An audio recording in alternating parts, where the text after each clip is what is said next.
Hi everyone, this is Chandra Chaudhary और आज हम करेंगे क्लास 11th बायोलॉजी का chapter number 8 that is cell the unit of life. आज हम करने जा रहे हैं इसका वीडियो लेक्चर नंबर 7 और आज से हम स्टार्ट करेंगे सेल ऑर्गेनेलिज। सेल ऑर्गेनेलिज का जो सबसे पहला मोस्ट इम्पॉर्टेंट जो सेल ऑर्गेनेलिज है दैट इज़ एंडोप्लाज्मिक रेटिकुलम आज का टॉपिक होने वाला है। तो चलिए बिना किसी देरी के स्टार्ट करते हैं आज की वीडियो लेक्चर। तो एंडोप्लाज्मिक रेटिकुलम जिसे हम इन शॉर्ट में ER भी कहते हैं। ER stand for endoplasmic reticulum. तो सबसे पहले मैं अगर बात करूं, जैसे कि सेल जो डिस्कवर की थी सबसे पहले वो किसने की थी? रॉबर्ट हुक ने 1665 में। क्लियर। उसके बाद जब माइक्रोस्कोप जो इलेक्ट्रॉनिक माइक्रोस्कोप जब डिस्कवर्ड हुए उसके बाद सबसे पहले जो एंडोप्लाज्मिक रेटिकुलम को ऑब्जर्व किया था उनका नेम था गार्नियर। ओके, तो पहला पॉइंट हमारा यहाँ पे क्या बनेगा? First time observed by Garnier। Clear. And अगर मैं बात करूं, उन्होंने तो सिर्फ ऑब्जर्व किया कि हाँ ऐसा कुछ है सेल के अंदर जो मोस्ट इंपॉर्टेंट सेल ऑर्गेनेलिस है। अगर मैं बात करूं कि ये टर्म किसने दिया, मीन्स नाम किसने दिया एंडोप्लाज्मिक रेटिकुलम का, तो वो नेम दिया था पॉर्टर ने। टर्म गिवन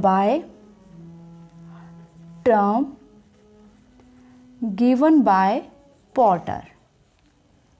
तो ये दो पॉइंट बहुत इंपॉर्टेंट है।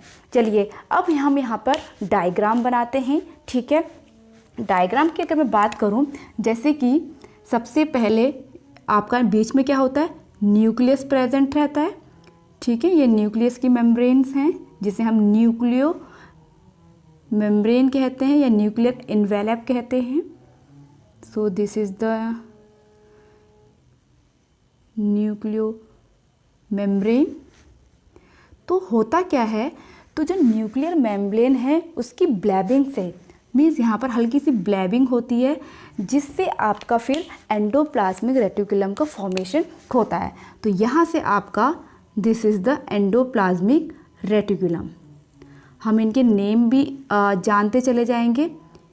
आपके ऐसा स्ट्रक्चर जो न्यूक्लियर मेम्ब्रेन के पास में होता है और अनब्रांच्ड होता है उसे हम कहते हैं सिस्टर्नी। ओके, जो मैंने यहाँ पर स्ट्रक्चर बनाया, this structure is called cisternae. इसका नेम है सिस्टर्नी। क्लियर।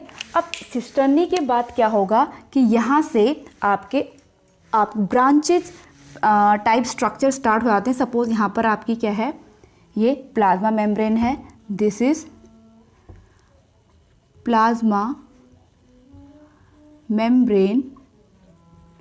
तो क्या होगा, तो यहाँ से आपकी ब्रांचेस, एक ब्रांचेस यहाँ से होगी, एक ब्रांचेस यहाँ से होगी, एक ये होगी और एक ये होगी, जो आपकी कहाँ जाकर मिलेंगी? जो आपकी प्लाज्मा मेम्ब्रेन है। तो this is also ER, but यहाँ पर डिफरेंस है। ठीक है, तो इस वाले स्ट्रक्चर को हम कहते हैं, जो इतना स्ट्रक्चर है, this structure is called tubules. ये भी आपका क्या है?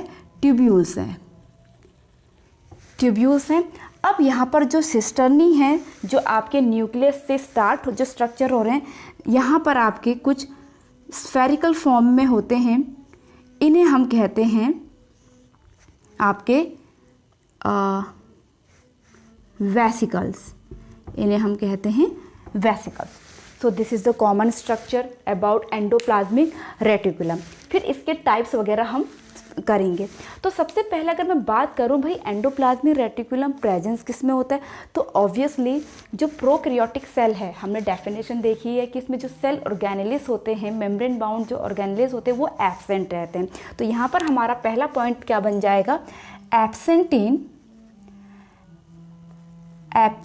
इन प्रोकैरियोट्स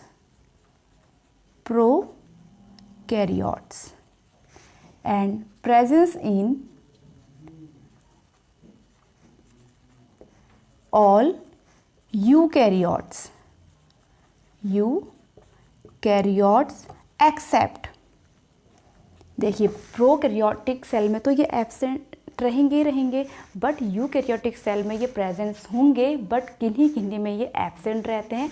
तो एक्सेप्ट यहाँ पर क्या क्या आएगा आपका, जर्मिनल सेल, जो जर्मिनल सेल्स होती है लाइक एग और स्पर्म जो होते हैं, जर्मिनल सेल एंड आपकी आरबीसी में, आरबीसी जो मैमल्स होते हैं, मैमल्स की जो आरबीसी होती है उसमें ये एब्सेंट रहता है। सो दिस इज़ द अबाउट कि कहाँ प्रेजेंस होती है, कहाँ एब्सेंट होती है। अब हमने जैसे कि मैंने आपको डायग्राम पढ़ाई दिया है, this is nucleus, okay, this is nucleus. तो डायग्राम के बारे में हमने बात कर ली है। तो यहाँ पर डायग्राम की हेल्प से हम एलिमेंट्स बता सकते हैं कि एलिमेंट्स आपके यहाँ पर क्या क्या होंगे। तो हमारी नेक्स्ट हेडिंग आ जाएगी एलिमेंट्स। तो एलिमेंट्स हमने यहाँ पर देखे, आपके 3 टाइप्स के एलिमेंट्स हैं।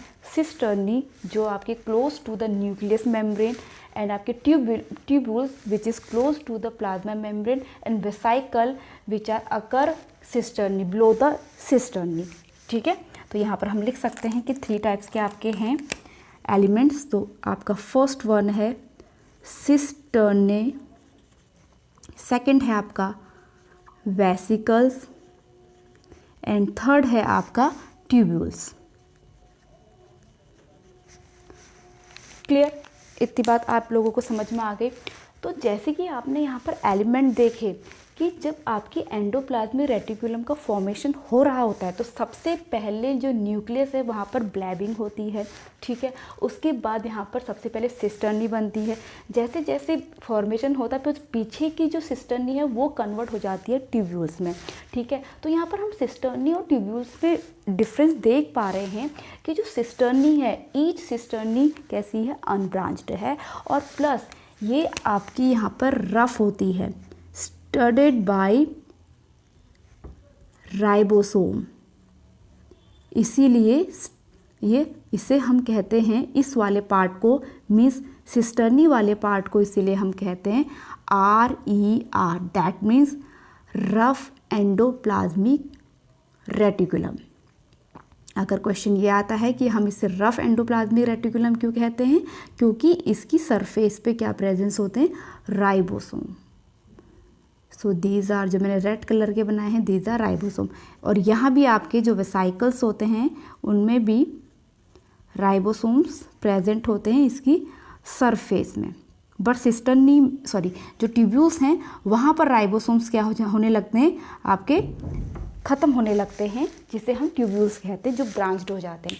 तो हमने यहाँ पर देखा कि जो सिस्टर्नी है वो आपकी अनब्रांच्ड है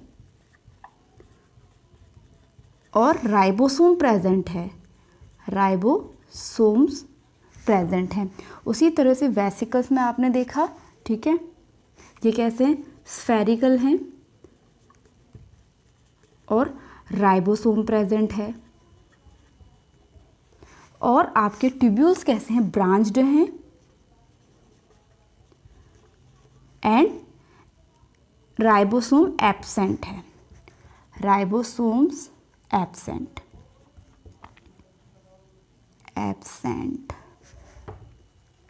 क्लियर, आई होप आपको इतनी बातें यहाँ तक क्लियर हुई होंगी। तो आपकी सिस्टर्नी से ही ट्यूब्यूल्स का फॉर्मेशन होता है। अब यहाँ पर जैसे कि मैंने कहा टाइप्स की हम बात करें तो यहाँ पर due to the presence of ribosomes और एब्सेंस ऑफ राइबोसोम, तो उसे हम कन्वर्ट करते हैं RER और SER। दैट मीन्स जो आपका ये वाला पोर्शन है इसे हम कहेंगे RER due to the presence of ribosomes, और जो आपका ये इतना वाला पार्ट है this is called SER। Clear, तो यहाँ पर हम टाइप्स की अगर हेडिंग डालें कि how many types of endoplasmic reticulum, तो आपका RER एंड SER। ठीक है, तो RER stand for rough endoplasmic reticulum. अब ये रफ क्यों है, due to the presence of ribosomes. अब क्योंकि राइबोसोम्स प्रेजेंट है तो दैट मीन्स ये प्रोटीन सिंथेसिस करेंगे। तो यहाँ पर रफ एंडोप्लाज्म में क्या होगा, प्रोटीन सिंथेसिस होगा, प्रोटीन सिंथेसिस होगा, ठीक है। अब बात करें SER की। अब SER stand for smooth endoplasmic reticulum, smooth endoplasmic reticulum क्यों है भाई, ड्यू टू द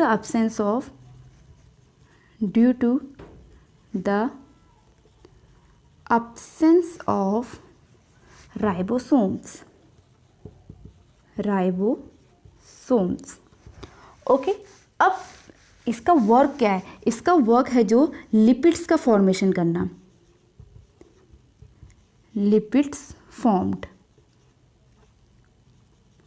यहाँ पर लिपिड्स का फॉर्मेशन होता है, ठीक है। अब चलिए अब हम फंक्शन की बात करते हैं कि एंडोप्लाज्मिक रेटिकुलम के फंक्शंस क्या क्या होते हैं। तो यहाँ पे हमने RER की बात कर ली, SER की बात कर ली। अगर मैं लोकेशन मैंने यहाँ पे लिखवाई नहीं है, यहाँ पर ऑलरेडी आपको समझा दी है कि RER की लोकेशन जो होती है वो नियर द या क्लोज टू द न्यूक्लियस होती है, और SER की close to the plasma membrane होती है। यहाँ पर राइबोसोम्स की प्रेजेंस से ये रफ है इसकी सरफेस, और इसकी सरफेस में राइबोसोम्स एब्सेंट होते हैं। यहाँ पर प्रोटीन सिंथेसिस का वर्क होता है क्योंकि due to the presence of ribosomes, और यहाँ पर प्रोटीन सिंथेसिस नहीं होता, यहाँ पे लिपिड्स का फॉर्मेशन होता है, ठीक है। अब नेक्स्ट आपकी हेडिंग है functions.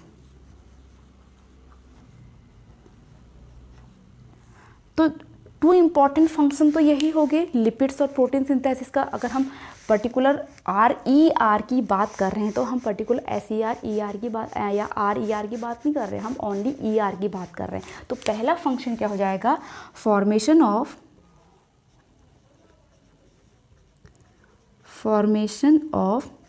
Protein and lipids.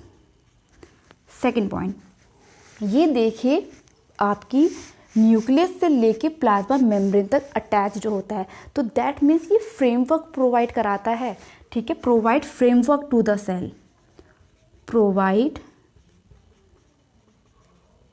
Framework to the cell, जिसे हम साइटोस्केलेटन भी कहते हैं, जिसे हम क्या कहेंगे, साइटोस्केलेटन भी कहते हैं।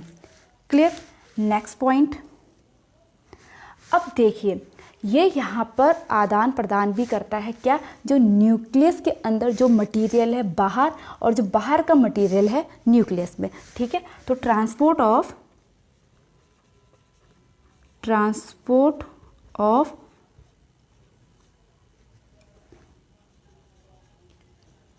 Nuclear material, okay.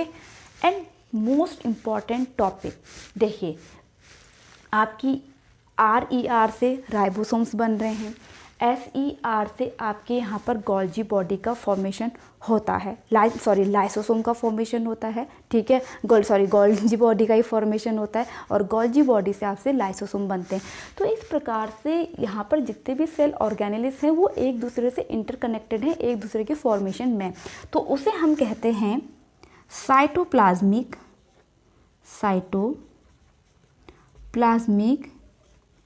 Vacuole system का बहुत इंपॉर्टेंट हिस्सा है, जिसका मतलब है each cell organelles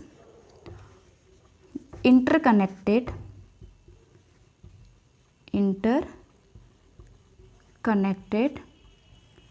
to each other. तो यहाँ पर मैंने सारी की सारी बातें रिगार्डिंग टू एंडोप्लाज्मिक रेटिकुलम के बारे में लिख लिया है। अगर मैं इसको कंक्लूड करूँ तो कंक्लूड मोस्ट इम्पॉर्टेंट है, ठीक है। और ये 2 टाइप्स का है, एलिमेंट इसमें 3 होते हैं, सिस्टर्नी, ट्यूब्यूल्स एंड आपका वेसिकल। तो जो सिस्टर्नी होता है due to the presence of ribosome, इसको हम RER कहते हैं। जो ट्यूब्यूल्स होते हैं एब्सेंस होते हैं, तो स्मूथ होती है इसकी सरफेस, जिसकी वजह से हम इसे SER कहते हैं। अब राइबोसोम की प्रेजेंस से यहाँ पर प्रोटीन सिंथेसिस होता है, और यहाँ पर लिपिड्स का फॉर्मेशन होता है, ठीक है। उसके बाद अगर हम बात करें कि क्या क्या इसका वर्क है, तो जैसे कि मैंने कहा अटैच्ड होता है न्यूक्लियस से लेके प्लाज्मा मेम्ब्रेन तक। तो प्लाज्मा मेम्ब्रेन का जो भी आपका मटेरियल अंदर आ रहा है वो यहाँ तक आता है और अंदर से बाहर जाता है। उसी तरह से न्यूक्लियस का भी जो भी मटेरियल है वो सेल के साइटोप्लाज्म में आता है, साइटोप्लाज्म से अंदर जाने का काम करता है। ठीक है, एक चैनल मतलब चैनल की तरह ये वर्क करता है। एंड नेक्स्ट हमने कहा था कि फ्रेमवर्क प्रोवाइड कराता है जिसको हम साइटोस्केलेटन भी कहते हैं। नेक्स्ट आपका जो न्यूक्लियर मटेरियल है उसका ट्रांसपोर्ट ये करेगा और ये साइटोप्लाज्मिक वैक्यूल सिस्टम बनाता है। मींस जहाँ पर सारे के सारे जो सेल ऑर्गेनेल्स हैं वो कहीं ना कहीं एक दूसरे से इंटरकनेक्टेड है, एक दूसरे से ही मिलकर बने हैं। थोड़ा सा यहाँ पर मैं SER के बारे में बताऊँ तो SER जो है वो पार्ट आपका लेता है। ठीक है, जैसे कि अगर प्लांट्स की मैं बात करूँ, डेस्मोप्लाज्मेटा की तरह ये काम करता है। ठीक है, मीन्स जहाँ पर ये अटैच होता है connect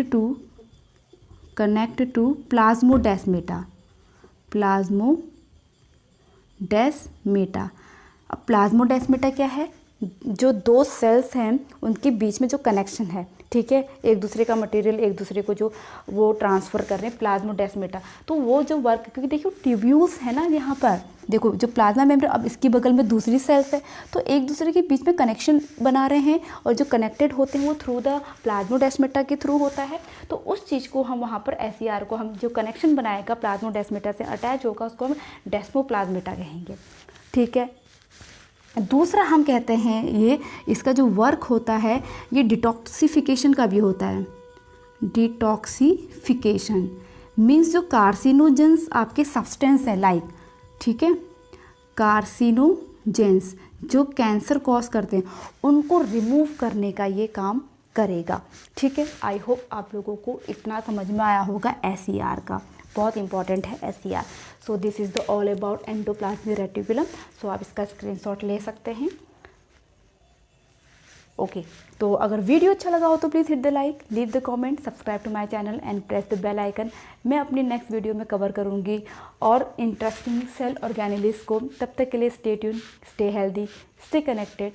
bye bye, thanks for watching.